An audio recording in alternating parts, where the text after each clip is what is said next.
Hello all, I welcome once again all of you, the TET aspirants for TSAT coaching classes. In the earlier sessions, we have discussed briefly about the parts of speech. In that, we have discussed about nouns. In this session, possibly, we will try to discuss about the remaining parts of speech. Here comes the second parts of speech, pronouns, right? Pronouns refer to and replace nouns, and simply you can say substitute to nouns. In a paragraph, when you are referring to a person, many a times the paragraph looks awkward and it is not possible for us to read several times the name or the name of a place or a thing or substance. So instead of in order to avoid this kind of repetition, we are going to make use of these parts of speech called pronouns. Substitute to noun. The meaning doesn't change, right? Meaning remains the same. So in a nutshell, pronouns refer to and replace nouns. For example, you see in the sentence, I want you to read this again, right?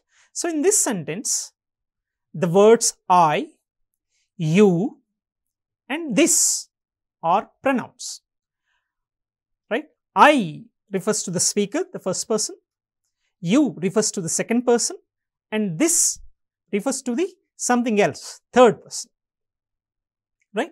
So we can use these kind of pronouns to simplify the sentence and conveying the meaning without changing it in a very brief way, right? Now you see in the example sentences here, these each pronouns printed in bold type, right?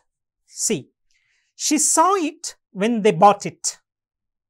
The sentence is, Sue saw the dog when the boys bought the dog. Somebody bought the dog, right? And Sue saw it. See here, she is a substitute to the noun called Sue, and it, the dog, they, the boys. So likewise, we can simplify the sentence by using these pronouns.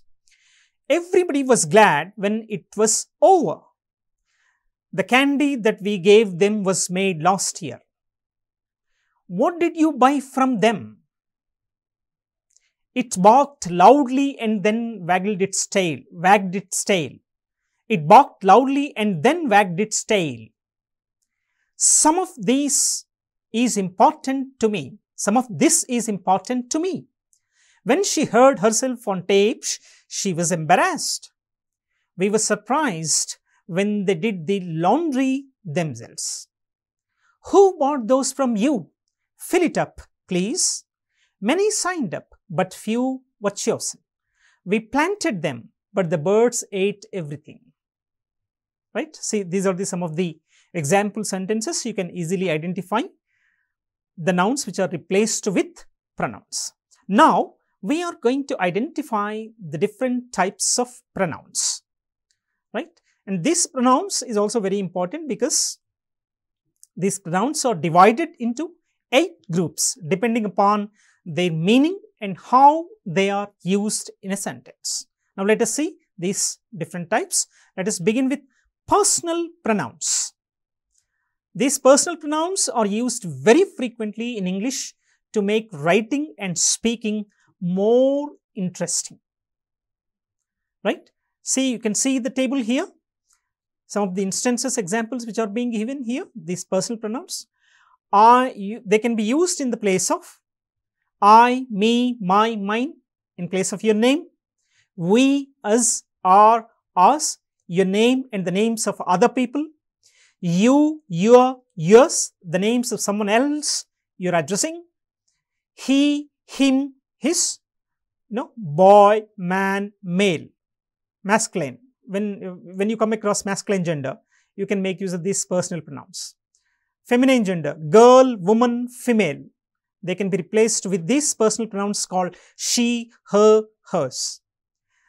Next one, third person, when we refer to generally objects, things, plants, objects, actions, substances, and other things we would not refer to as he or she.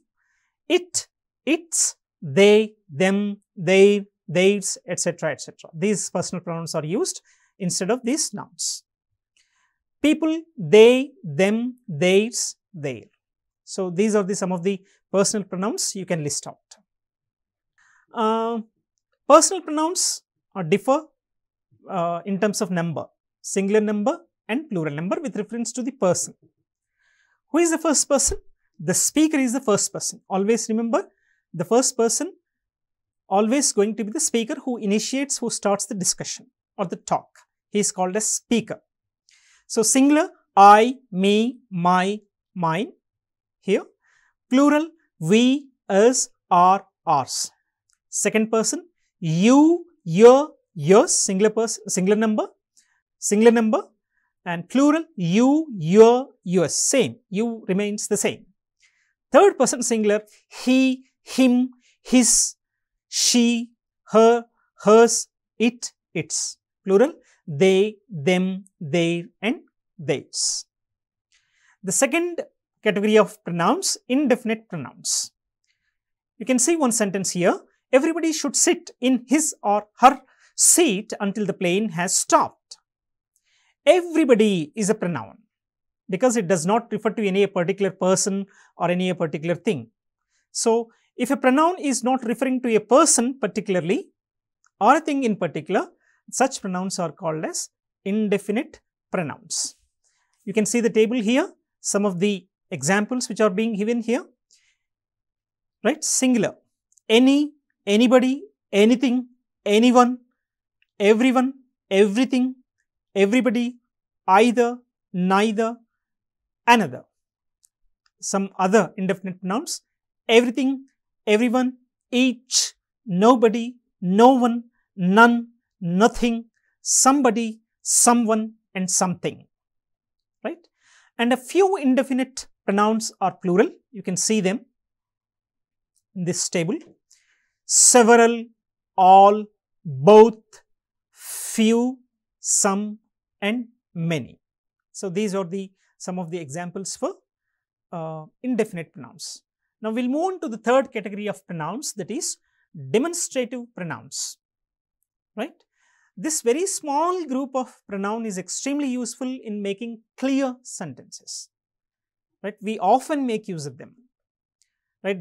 These demonstrative pronouns also have singular and plural number. Singular this, plural these, singular that, plural those, singular such, plural also remains such, right? Use this and these to point out something close to you. Use that and those to refer to things that are farther away. This is the thing that you have to remember. Use this and these to point out something very near to you or very close to you. Use that and those to refer to the things which are not very near to you, little far from you, farther away from you. The word such can be used both either singular or plural. Example here you can see, such a horse is hard to find, singular. Such a horse is hard to find. Such horses are hard to find. This is plural. So here such pronoun is used in the singular sense and plural sense, right? Demonstrative pronouns are always used to replace a noun or nouns. The next category which comes under this pronouns category is a reflexive pronouns. These pronouns are used when the receiver of the action is the same, right? Receiver of the action, you can see the person as the doer. In other words, if someone does something to himself or herself, the action is expressed using a reflexive pronoun. Tummy cut herself on the broken glass. The children frightened themselves with ghost stories. So herself refers to Tummy and the children is exemplified with the help of this pronoun, reflexive pronoun called themselves. Here we have singular reflexive pronouns. We have singular reflexive pronouns. Examples: myself, yourself, himself, herself, and itself. We also have got plural reflexive pronouns: ourselves, yourselves, themselves. The next category is emphatic pronouns. They always look like the reflexive pronouns, but they are used to emphasize a noun or another pronoun. You see, for example, when you want to point out that you did something all by yourself, you might say, I fixed the car myself. I fixed the car myself. Here myself is an emphatic pronoun. You are going to emphasize yourself. I fixed the car myself. Or I myself wouldn't pass judgment on him. Likewise, we have singular and plural also in this pronouns. Singular emphatic pronouns: myself, yourself, himself, herself, itself. Plural emphatic pronouns: ourselves, yourselves, and themselves. Examples you can say in this sentence: you yourself are better able to answer that question. They arranged their trip to Canada themselves. I inspected the tree itself before deciding it was dead. Something like this. The next comes reciprocal pronouns.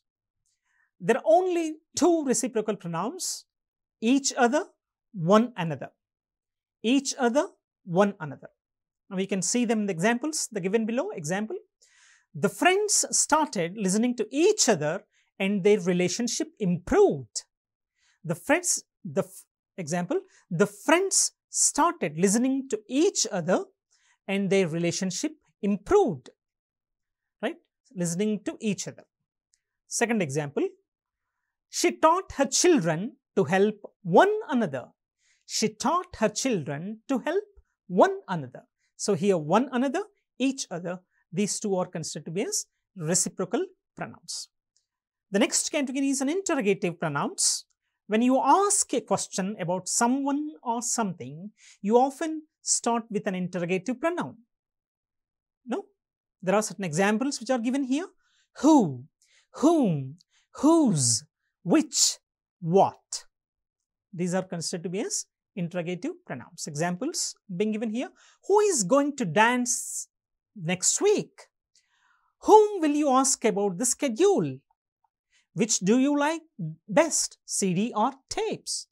What are you going to wear tomorrow? See here, who is going to, whom will you, which do you, what are you? All these sentences are going to begin with WH sentences, which refer, you are going to ask for something, some information. So such pronouns are considered to be as interrogative pronouns. Right? You will see these words who, whom, which, that in many sentences, if they are not used to ask a question, they are not interrogative pronouns. If they are not meant for asking for some information, be careful, they are not considered to be as interrogative pronouns. One example is being given here: the man who lives there recently walked to Delhi. Here, the man who lives, here who is not used in the sense of asking for some information. So it is not an interrogative pronoun here. The man who lives there recently walked to Delhi. We saw the boat which was damaged by the whale. Here, which is also not used in the sense of asking for some information. So these two, in these two contexts, are not from the interrogative pronouns perspective. Relative pronouns, the next category is relative pronouns are used to insert special grammar structures called clauses into a basic sentence. Right? This is something, little deeper, but we'll try to have a little glance over it. The term clause really means extra bits of information in a sentence expressed in a special way. Some of the examples which are being given here for relative pronouns, you can see relative pronouns: who, whoever, whom, whomever, to refer to people; which, to refer to things; that, to refer to people and things. Example sentence is given here: the man who is wearing the red shirt just robbed the bank. The man who is wearing the red shirt just robbed the bank. The teacher whom you met trained in France. The teacher whom you met trained in France. I saw the television program which was banned in the States. I almost forgot that it was your birthday. The driver that stopped didn't get a ticket. The driver who didn't stop got a ticket. So this is all about pronouns, right? So 8 different types of pronouns that you are supposed to remember with the given instances. The next parts of speech which comes to our mind, and the very important parts of speech is verbs, right? Because in a sentence, verb plays a very important role. What action is being carried out in the sentence is told by the verb itself. You can write sentence without a noun, without a subject, without an object, but you cannot write a sentence without verb. Verb is considered to be as a nucleus part of the sentence, right? If you study very carefully verbs, you will be able to learn English. You will be able to learn English grammar pretty easily, right? So we'll get into this verbs discussion. The third parts of speech is verb, one of the main parts of every sentence, as I told you already, right? And sentence is not a sentence without at least one verb, whether it is a simple sentence or a complex sentence or a compound sentence. Without verb, we cannot make sentence, right? And what is the duty of the verb? What is the function of the verb? Verb usually tells us about the action which is carried out in a sentence.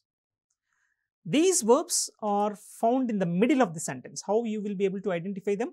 Generally, usually, these verbs are identified in the middle of the sentences, right? Verbs may consist of one word. Verb or verbs can change their form to tell about actions taking place in different times. That's what we call as tense. Verb with reference to the time of action took place, this is called as tense. In the coming session, we are going to do this tense in detail. See here some of the examples, right? The pitcher threw the ball to the catcher. The runner flew down the racetrack. The farmer used all the water in his pond. The dog was chasing its tail. See here, threw, flew, used, was chasing. These are the verbs. Now, like we have discussed different types of nouns, different types of pronouns. Now we are going to discuss something about different types of verbs, right? As I told you the definition, a verb is a word that expresses action or state of being also.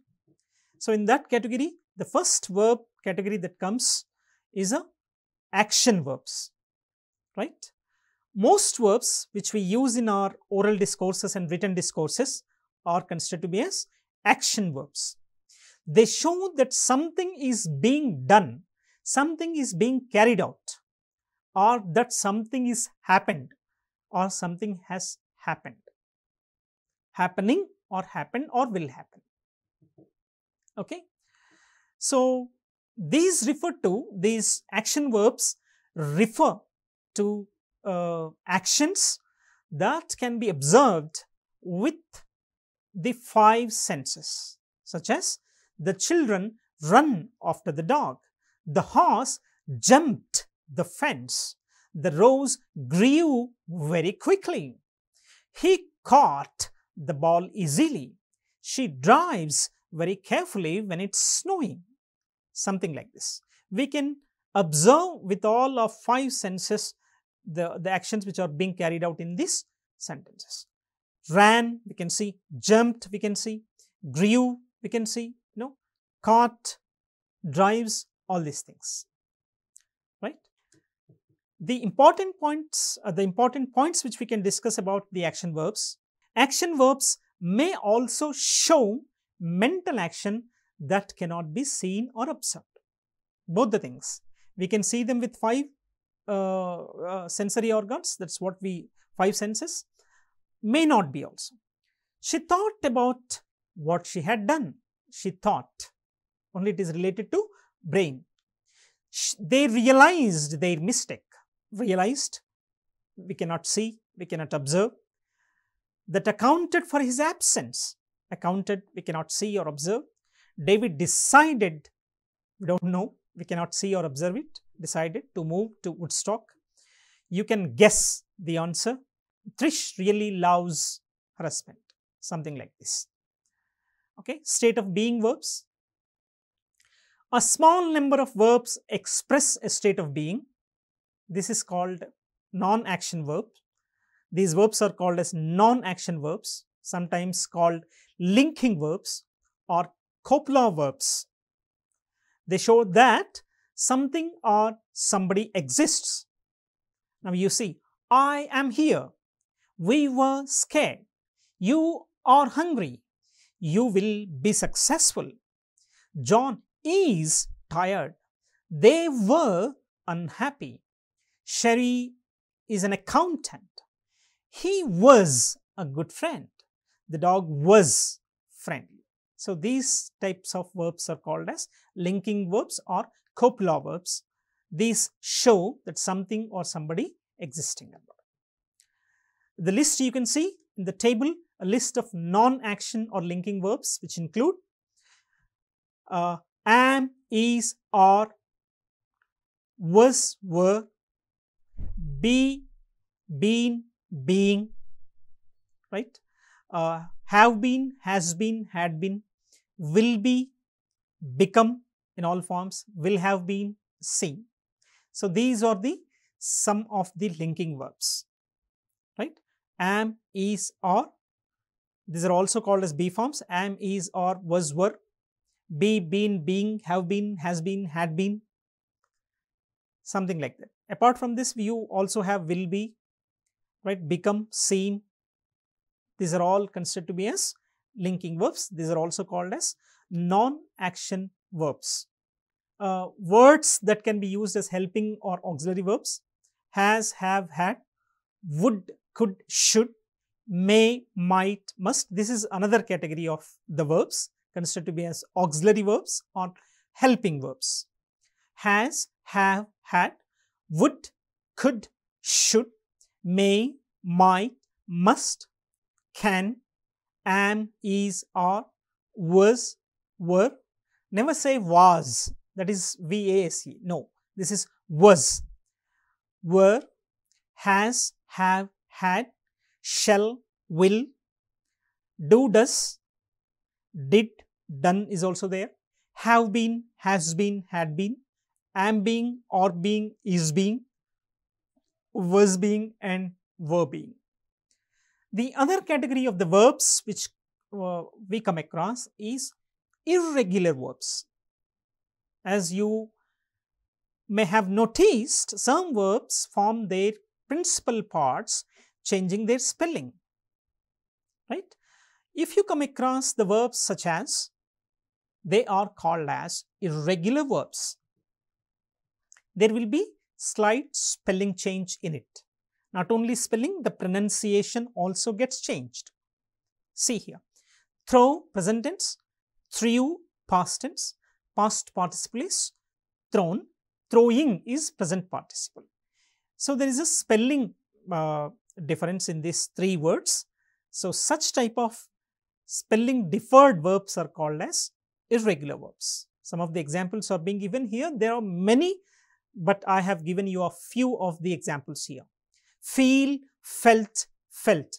Spring, sprang, sprung, springing. Feel, felt, felt, feeling. Present participle is not being given here. If you wish to learn them, you learn them. Ring, rang, rung, ringing. Drink, drank, drunk, drinking. Bring, brought, brought, bringing. Burst, burst, burst, eat, ate, eaten. Rise, rose, risen, rising. Raised, raised, raised, raising. Swim, swam, swam, swimming. Cut, cut, cut, cutting. Right? Lie, lay, laid, lay, laid, laid, laying, something like this. So this is some of the verb categories. We also have transitive verbs, intransitive verbs. If the action is not passing on to the object, such verbs are called as intransitive verbs. If the action is passing on to the object, such verbs are called as transitive verb, something like this. Dogs bark, it is called as an intransitive verb. Raju kicked the ball, it is a transitive verb. So this is also one of the categories which you can study for your examination. So in nutshell, we have tried to discuss something about the verb in detail from the examination perspective. Let us sum up these verbs. You have to remember, verb plays a very important role in constructing a sentence. Verb is considered to be as a nucleus part of the sentence. Without verb, we cannot frame, cook, write a sentence, either in oral discourse or in written discourse. If you wish to speak English, reasonably good, if you wish to write reasonably good English, it is must for you to know the entire iota of the verbs. So verb is an action word, which we have already discussed about it, right? We have action verbs, and we have state of being verbs, we have linking verbs, we have helping verbs, auxiliary verbs, we also have irregular verbs, and we have transitive and intransitive verbs, right? Study them well, and try to learn these verbs with the help of the several exercises through the various grammar books which you refer to, and so that it will be easy for you to crack the examination in the TET. Mostly in the examination, you will be asked the questions related to which tense it belongs to. So if you learn verbs, it is possible for you to learn tenses. Having no idea of the verbs V1, V2, V3, V4 forms, V1 is a main form or a root form or a simple present tense form, V2 is a past tense form, V3 is a past participle form, V4 is a present participle form. So these are the things which you must focus on. So when you have basic idea about this V1, V2, V3 and V4, right, then it would be easy for you to identify the sentence and its tense. Right, in the examination mostly, you will be asked to change the sentence from active voice to passive voice, reported speech from direct speech to indirect speech, as such. So you must have what kind of verbs which are being used in active voice, what kind of verbs which are being used in passive voice, similar to the reported speech, direct and indirect speech also. So you should learn V1, V2, V3, V4, as many verbs as possible, so that it will be easy for you to crack the competitive exam. I wish you all the best. Thank you. And in the coming session, we are going to do the remaining parts of speech. Thank you.